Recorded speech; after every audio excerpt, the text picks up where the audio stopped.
আসসালামু আলাইকুম, সবাইকে স্বাগত জানাচ্ছি হাবিবাস কুকবুক চ্যানেলে। খুব সহজ একটি বিকালের নাস্তার রেসিপি নিয়ে হাজির হয়েছে। বাহিরটা খুবই মুচমুচে হবে এবং ভিতরটা নরম হবে। এটাকে আলুর পাকোড়া বলা যেতে পারে। চলুন তাহলে দেখে নেওয়া যাক সহজ রেসিপিটি। এখানে আমি একটা আলুকে ভালো করে ধুয়ে লম্বা লম্বা করে চিকন চিকন করে কেটে নিয়েছি। তার মধ্যে দিয়ে দিলাম বেসন, পরিমাণ মতো বেসন দিয়ে দিলাম, আর দিয়ে দিলাম কাঁচামরিচ, একটু শুকনো মরিচ, একটু আদা গুঁড়া, একটু রসুন গুঁড়া। এখানে আদা রসুনের পেস্টও ব্যবহার করা যাবে। এখন আমি এগুলোকে একসাথে মেখে নিচ্ছি।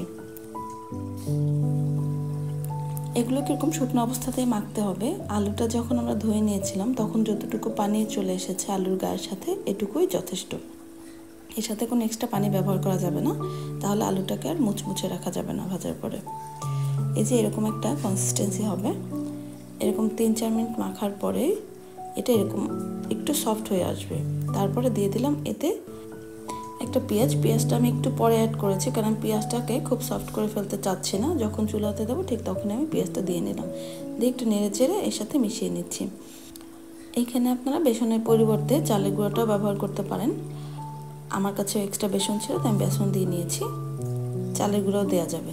তারপর আমি এগুলোকে ভাজার জন্য প্যানের মধ্যে তেল দিয়ে নিয়েছি। তেলটা গরম হয়ে আসলে তার মধ্যে ছড়িয়ে ছড়িয়ে এই আলুর পাকোড়াগুলোকে দিয়ে দিচ্ছি। এগুলোকে একটু ছড়ানো করে একটু এবড়ো থেবড়ো করে শেপ করে দিতে হবে এগুলো, তাহলে খুব বেশি মুচমুচে হবে এবং ভাজার পরে দেখতেও ভালো লাগবে। এই যে এগুলোকে উল্টে পাল্টে সুন্দর কালার করে ভেজে নিয়ে নেব। খুব সহজ একটা আইটেম, মাত্র একটা আলু দিয়ে অল্প কিছু উপকরণ দিয়ে বাসায় আপনারা এটা বানিয়ে নিতে পারেন। বিকেলে চায়ের সঙ্গে খুব দারুণ মানাবে। এই যে আমার পাকোড়াগুলো কালার চলে এসেছে, এগুলোকে এখন আমি তুলে নেব।